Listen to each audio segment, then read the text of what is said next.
Ibrahim Traoré has become more than a leader. He has become the flame that awakens a sleeping continent, the voice that echoes across borders, the symbol of an Africa that refuses to kneel any longer. He rose not from privilege or wealth, but from the dust of the land he vowed to protect, speaking with a clarity and courage the world had forgotten Africa possessed. Every word he delivers hits like truth sharpened by struggle. Truth carried by the hopes of millions who have been ignored, underestimated, and silenced for generations. He speaks for the youth who are tired of hearing what they cannot become, for the farmers whose sweat has been exploited, for the children who grew up hearing that their continent had no future, and for the forgotten who never had a voice at all. And the world, shocked and unprepared, now watches him closely, because Traoré refuses to follow the script written by foreign powers. He writes his own, bold and unapologetic. His presence alone is a challenge to the narratives built for decades, and each time he stands before a microphone, it becomes clear that Africa is no longer asking for respect, it is demanding it. This new Africa is not rising quietly.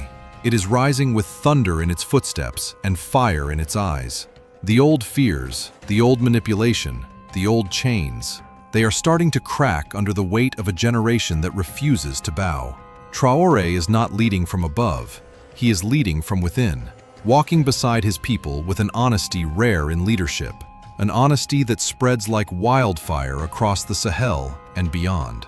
And this wildfire cannot be controlled by propaganda, cannot be dimmed by criticism, and cannot be stopped by borders.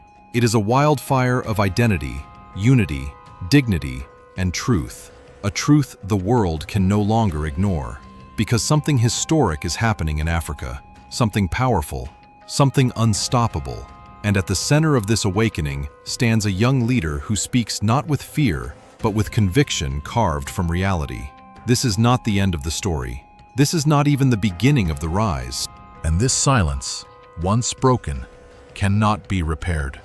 Not by pressure, not by fear, not by the voices that once controlled Africa's destiny from far away. Because the continent that is rising now is not the Africa of old. It is sharper, wiser, and fueled by a generation that refuses to let history repeat itself. Ibrahim Traoré did not just awaken pride, he awakened memory. He reminded millions of who they were before borders were drawn, before resources were stolen, before their voices were dimmed. He reminded them of empires that stood tall, of ancestors who walked with dignity, of cultures that shaped civilization long before the world acknowledged it.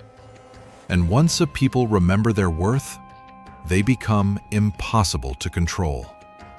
Africa is now standing at the edge of a new era, and the tremors of this awakening are already being felt across the world. Foreign powers are watching with unease. Analysts are writing reports they never expected to write. Politicians are whispering names they once ignored. Because Traoré did something almost unthinkable. He made sovereignty fashionable again. He made self-respect contagious. He made millions realize that leadership doesn't have to look like polished suits or scripted speeches. It can look like a young man in simple clothes standing under the sun, speaking truths that burn through lies like fire through dry grass. And that is why this movement is unstoppable.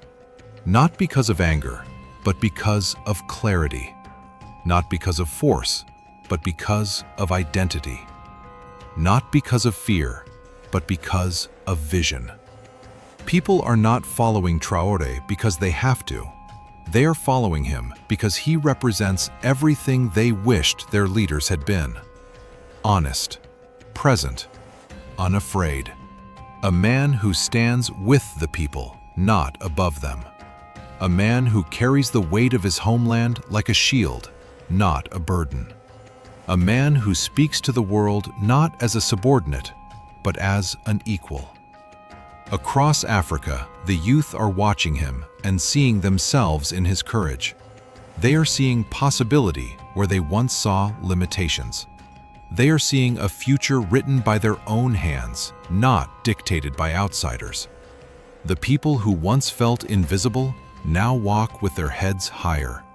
The voices that were once whispers are turning into a roar.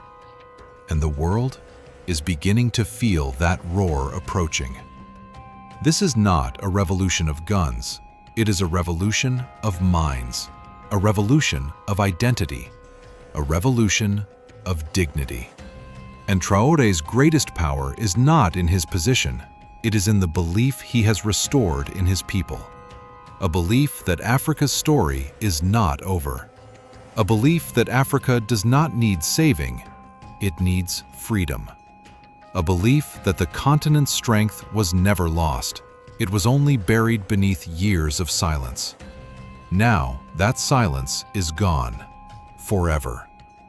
And what rises to replace it is not chaos. It is clarity. It is unity. It is a continent remembering that its heartbeat can shake the ground.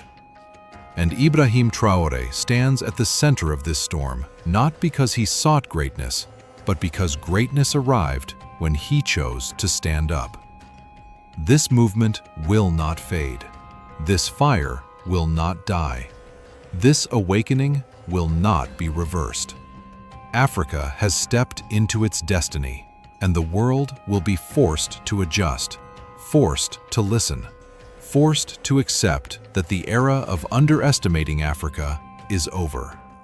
A new chapter is being written, bold and unafraid, and when history looks back at this moment, it will remember the young leader who lit the fuse. Ibrahim Traoré, the heartbeat of a rising continent, the voice of a generation, the beginning of a new African dawn.